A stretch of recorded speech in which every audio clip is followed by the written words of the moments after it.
صورتحال پر بات کر رہے تھے، اور بات یہ ہے کہ بھارت جو ہے وہ اس نے ہر طریقے سے اپنا بیانیہ بنانا شروع کر دیا. ریسنٹلی انہوں نے ڈیلیگیشن بھی بنایا ہے ششی تھرور کی قیادت میں، گو کہ اس پر بڑی ان کے انٹرنلی بڑی تنقید ہو رہی ہے. جے شنکر ناراض ہے کہ بائے ششی تھرور، لیکن پاکستان نے بھی آپ کہتے ہیں نا زبردست طریقے سے اپنی بات بتانے کے لیے، دنیا کو اپنا موقف بتانے کے لیے ڈیلیگیشن بنایا. بلاول بھٹو اس کی قیادت کریں گے، ہنا ربانی کھر ہیں، دیگر اس میں سیاستدان موجود ہیں، ہر پارٹی کی نمائندگی اس میں موجود ہے، اور بھارت کو ہر فرنٹ پر سفارتی سطح پر جواب دیا جائے گا. اور اس ساری صورتحال میں ہم اب دیکھ رہے ہیں کہ سینٹ میں جس طرح سے گفتگو رہی، کیا گفتگو رہی، کیا اور کس طرح ہمیں آگے بڑھنا چاہیے، یہ بڑا امپورٹنٹ اس میں سارے ڈسکشن رہے گی. تو اس پہ بات کر لیتے ہیں. ہمارے ساتھ موجود ہیں پاکستان مسلم لیگ نون کے سینیٹر خلیل طاہر سندھو صاحب. بہت شکریہ طاہر صاحب ہم سے گفتگو کرنے کے لیے. ذرا سے ہی بتائیے گا کتنا امپورٹنٹ ہے، اس کی امپورٹنس آپ کے نزدیک بطور پولیٹیشین کیا ہے کہ اس طرح کا ڈیلیگیشن بنا اور اب وہ جائے گا دنیا بھر میں پاکستان کے موقف سے، پاکستان کے بیانیے سے آگاہ کرے گا؟ بہت شکریہ سب سے پہلے صدف آپ کا، سائم آپ کا، اور خاص طور پر مجھے ایئر وائب میں لینے کا. بریگیڈیئر صاحب نے بڑا اچھا تجزیہ پیش کیا ہے، بڑا پرمغز. میں جو سینٹ کے حوالے سے بات ہوئی ہے یا قومی اسمبلی میں، ہم کل بھی ایک تھے، ہم آج بھی ایک ہیں. اصل میں ہوا یہ ہے کہ جو پہلگام کا جو سیلف کریٹڈ واقعہ تھا، اس کو چھپانے کے لیے جب بندہ ایک انسان ایک جھوٹ بول لیتا ہے تو پھر اس کو ہزاروں جھوٹ بولنے پڑتے ہیں. اور جس لیول پہ مردودی کی، میں تو مردودی کہتا ہوں اس کو، اب باولا ہو گیا وہ، جس لیول پہ اس کی پسپائی ہوئی ہے، اب اس کے پاس چارہ کو نہیں ہے بھاگنے کا. اور پلیز صدف اور سائم مارک مائی ورڈز، یہ نیکسٹ الیکشن بھی ہار جائے گے، 100% یہ نیکسٹ الیکشن بھی ہار جائے گے انڈیا میں. اور ان کی جو عالمی سطح پہ وہ بالکل یہ تنہا ہو چکے ہیں. اور امریکہ کا تھوڑا بہت جو ساتھ تھا اس کو انہوں نے خود، آپ کو پتا نا جب انسان پاگل ہو جاتا تو اپنے پاؤں پہ خود کلہاڑی مارتا ہے، انہوں نے اپنے پاؤں پہ خود کلہاڑی ماری ہے. اور کل جس طرح سے انہوں نے امریکن پریزیڈنٹ اور ان کی ساری جماعت کو اور ان کے وزیر خارجہ نے کہا ہے.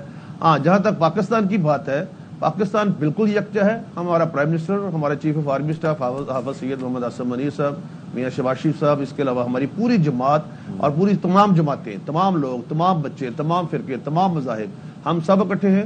اور پہلے جو اس کو سبکی ہوئی ہے، سبکی نہیں ہوئی بلکہ اس کو بڑا کرارا جواب ملا ہے. اور اب بھی ہم اکٹھے رہیں گے. اور آپ دیکھیں گے، اور سفارتی سطح پہ اس لیے کہ سفارتی سطح پہ they have no any cogent evidence, ان کا آلریڈی جھوٹ جو ہے وہ انویل ہو چکا ہے.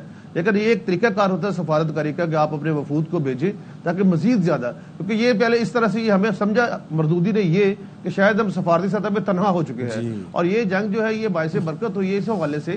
ٹھیک ہے، ہمارا نقصان ہوا ہے، ہماری مساجد شہید ہوئی ہیں، ہمارے فوجی جوان شہید ہوئے ہیں، ہمارے سویلین لوگ شہید ہوئے ہیں، لیکن اس نے اس پوری ہجوم کو ایک قوم بنا دی ہے. اور اب ہم قوم ہیں، اب ہم کسی صورت میں بھی ہم فاتح ہیں اور فاتح رہیں گے. آپ کی اس بات میں اپریشیٹ کرنا چاہوں گی. اس سے پہلے سائم سوال پوچھے کہ ہمارے سیاستدان ہمیں یکجا نظر آئے، تمام اختلافات بھلا کر، اور ہم نے دیکھا کہ بڑا یونیفائڈ ایک میسج گیا ہے انڈیا کو. بالکل یکجہتی کا پیغام گیا ہے.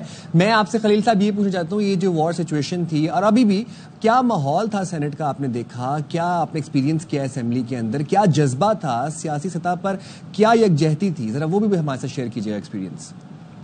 دیکھیں سائم، سینٹ پہ تو بعد میں بات کرتا ہوں. میں نے دیکھا ہے کہ ایک ڈرون آ رہا تھا تو ایک آدمی گھر سے بندوق لے کے بھاگا جا رہا ہے ڈرون کی طرف، پاکستان کا بچہ، جوان، بوڑھا، عورت، مرد، تمام لوگ سب اکٹھے. اور سینٹ میں بھی اسی طرح سے ایک کیا کہتے ہیں مثالی اتحاد جو ہے وہ دیکھنے کو آیا.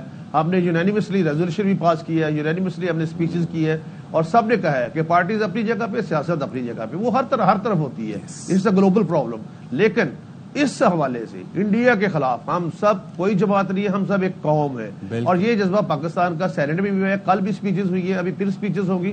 ہم نے باقاعدہ اس پہ ایک ٹائم فکس کر دیا ہے. میں بھی اس پہ بات کی ہے کیونکہ یہ جنگ تھی سائم تدبر اور تکبر کی. تکبر ہارا ہے. اب چونکہ وہ ہار گیا، اس کو اصل میں اندازہ ہی نہیں تھا کہ یہ پاکستانی جو فوج ہے یہ کس حد تک پہنچ چکے ہیں. اور دونوں ایٹمی طاقتیں ہیں. اور ترقی کے لیے، امن کے لیے جنگ ضروری نہیں ہے، لیکن یہ جنگ ہم پہ مسلط کی گئی کہ پہلگام کے واقعے کو جو انہوں نے خود بنایا، اتنی ان کی سیکیورٹی ہے اور اس طرح سے وہ ہم پہ ڈالا گیا، تو وہ جھوٹ سب کے سامنے انویل ہو چکا ہے.